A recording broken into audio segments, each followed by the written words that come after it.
Hi everyone, I'm Rahima from Careers Portal, and if you're interested in the NSFAS bursary, this video is for you because we'll be covering how to apply to NSFAS, how to check your NSFAS status, NSFAS allowances, and just everything you may need to know about NSFAS.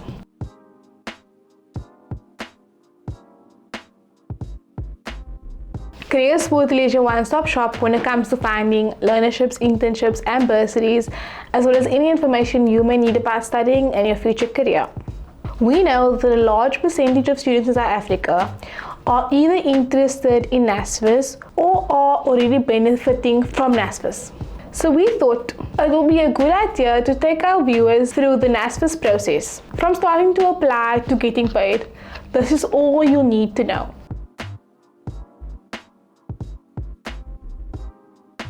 For those of you who don't know, NSFAS refers to the National Student Financial Aid Scheme, and they distribute the Department of Higher Education and Training bursary scheme, which is also known as the NSFAS bursary. The bursary is very popular, with thousands of hopefuls hoping to get it each year. NSFAS provides bursaries to individuals who plan on studying or who are studying at any one of the 26 public universities in South Africa or any of the 50 TVET Colleges, and is geared towards students from poor and working class backgrounds.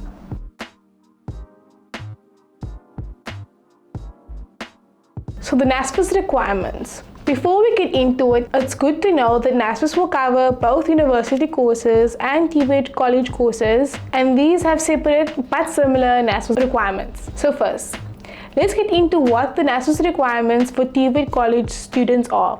You must be a South African citizen and you must be in need of financial assistance. You must be registered or intend to register on a PLP, NCV or Report 191 program at any public TVET college in South Africa, and be admitted or received a firm offer for enrollment in a college. Applicants will qualify if they fall within the maximum threshold of up to 350,000 Rand of combined gross family income per annum. And then for university students, much like TVET college students, you must be a South African citizen and must be in financial need. The most important, and I mean absolutely crucial requirement for your NSFAS application form is that your household income should come to 350,000 Rand or less per year. This means that if you add up everyone's salaries in your house for the year and it comes to over 350,000 Rand, you won't qualify for the bursary. And if you're a person living with disability, the combined household income must not be more than 600,000 Rand per year. You also have to be a student studying or intending to study at one of the 26 public universities in South Africa. All SASSA grant recipients will immediately qualify for NSFAS funding. A great thing about NSFAS is, no matter what age you are, as long as you meet the NSFAS requirements, you can qualify for a NSFAS bursary.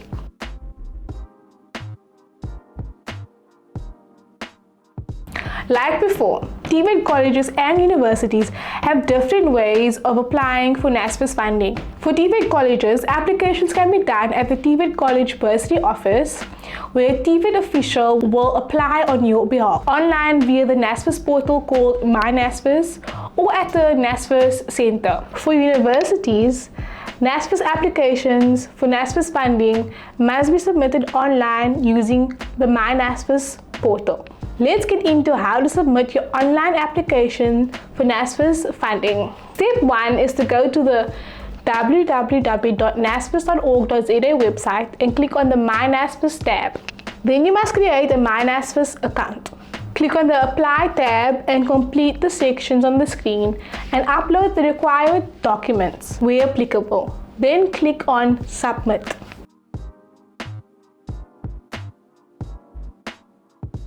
For your application, you will need your own cell phone number, an email address, and a copy of your ID or birth certificate. There are also other documents you may need, but this depends on your circumstances. Head to our website to find out more about this.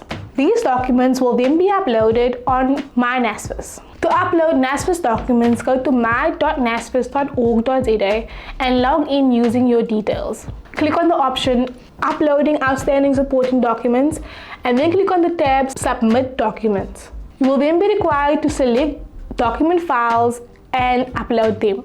Once you are done, you will receive a notification saying outstanding application documents submitted successfully uploaded. If you uploaded the documents but there was a problem, the most common issue is that the documents are not clear. And if you have a problem taking photos from your cell phone, you can go to the NSFAS or a NYDA office and they will assist you. If there is not a NSFAS or NYDA office near you and you have applied to a college or varsity, then ask their financial aid office to assist you.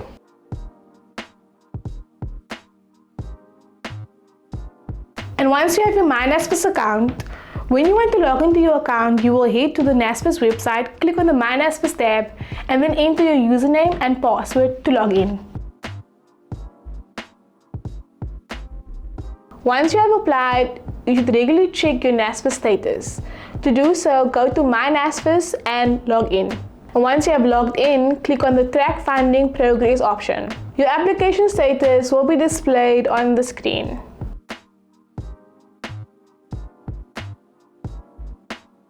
There are multiple online ways to check your NSFAS status, and one of these ways is by using WhatsApp. The number to add on WhatsApp to check your NSFAS status is 078 519 8006. So that's your first step.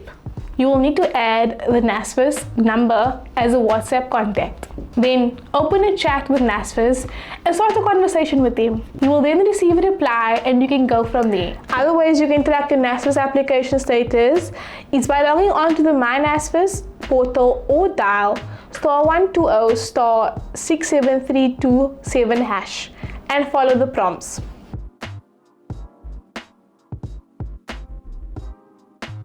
The first application status you might see is application submitted, and it's exactly how it sounds. Your application is then submitted.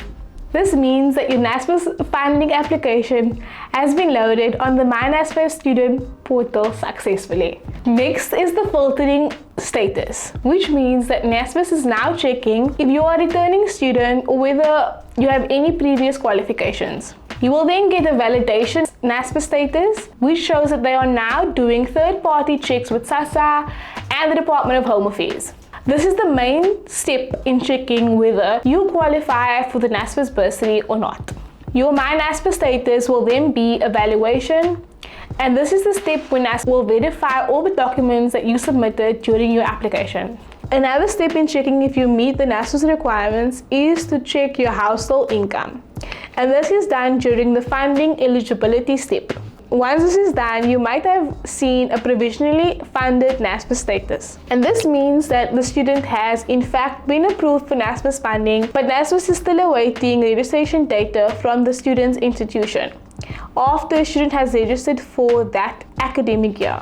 And awaiting academic admission status means that NSFAS is checking your academic results and your institution admission status to make sure that you meet the NSFAS requirements. You might stay on this step for a while because NSFAS has to wait for information from your chosen institution, college or university. And as we head towards the end, you might see the awaiting registration status, which means NSFAS is receiving information from your institution to enable them to create a bursary agreement. This NSFAS status means that you have been approved for an NSFAS bursary, and it's just another step students find themselves on for a while. A signing agreement NSFAS application status shows that at this stage, you need to sign your bursary agreement so that NSFAS can release your NSFAS allowances. And then that leads us to the final NSFAS status. You'll see payments, when your NSFAS allowances are going to be paid.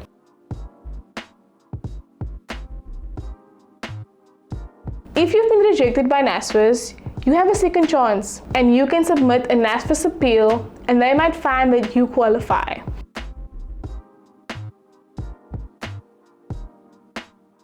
Go to the NSFAS website and click on the My NSFAS tab, then log into your My NSFAS account by filling in your ID number and password. You must then click on Track Funding Progress and check the Application Progress tabs. If your application status reflects unsuccessful, you can submit an appeal by clicking on the Submit Appeal tab. Once you are on the application appeal page, you can see the reason for why NSFAS rejected your application. You are then able to choose the reason for your appeal, and you will also need to upload certified supporting documents to support the reason that you have chosen. And once you've done this, click Submit Appeal. The documents needed, depending on your reason, include a medical certificate, a death certificate of an immediate family member, an academic transcript, or payslips. There are also other documents you might need to submit depending on the reason for your declined NSFAS application.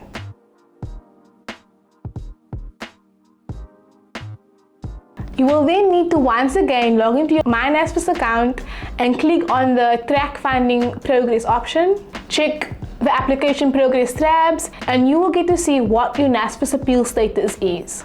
Once you've submitted your NSFAS appeal, you might find that your NSFAS status is active appeal. This means that you are provisionally approved for funding and that your NSFAS funding is pending final approval.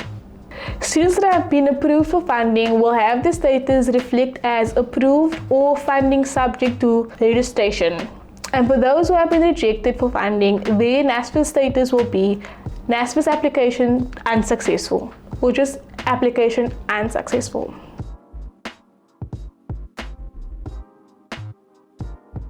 After you get approved, you will need to register. Once you register, your institution should then submit your registration data to NSFAS. After this, you should then expect NSFAS payments to be made soon, and NSFAS will take care of your tuition fees. NSFAS is a comprehensive bursary which goes beyond just your tuition fees.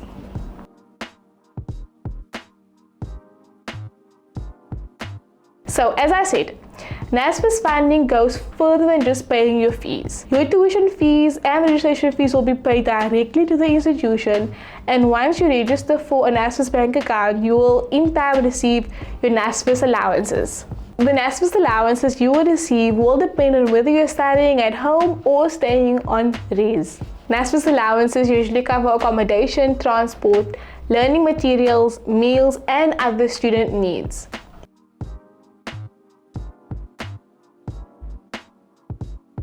Since 2022, NSFAS has started using the NSFAS direct payment system, which is sort of a bank account exclusively for NSFAS students. This new payment solution gives NSFAS control over when payments are made to students. And it will also provide students with certainty as to when NSFAS payments are made. The NSFAS MasterCard gives students the access to value-added services, the ability to make online purchase, tap-to-pay facility, and a virtual card to pay securely at merchants. NSFAS partnered with 4 service providers to bring the new payment solution to students. Students will be required to register with the service provider based on the university they attend. These service providers are Norocco, TVET Technologies, Izaga, and Coinvest. And the universities and TVET Colleges are distributed amongst these.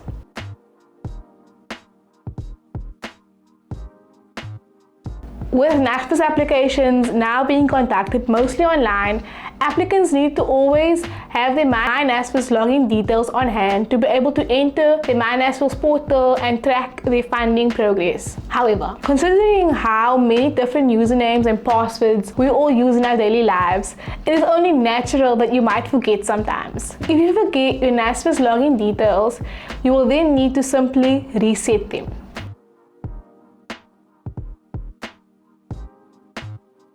Go to the NSFAS website and click the My NSFAS account button. Then click Forgot Password and type in your ID number. You will then need to choose one of 3 options they will give you, which is I can't remember my username, I can't remember my password, or I can't remember my username or password. Once you have chosen the relevant option, click Submit, and a one-time PIN will be sent to you via email and SMS. Type the one-time PIN in the prompt on the NSFAS website and submit it. A link to reset your login details will be sent to you via SMS or email. Click the link and follow the reset process. Now you'll need to create a new NSFAS password by following the on-screen prompts and click Submit. After that, you should be ready to enter your My NSFAS account using your new details.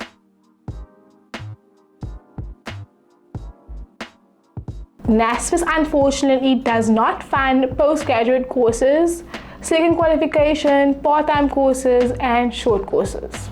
It's recommended that students apply for funding from the National Research Foundation or get a student loan through Fundi or a bank.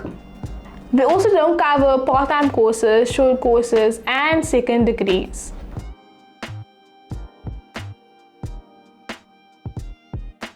NSFAS offers financial support to students who do not have the means to pay for their studies at tertiary institutions in the form of a bursary.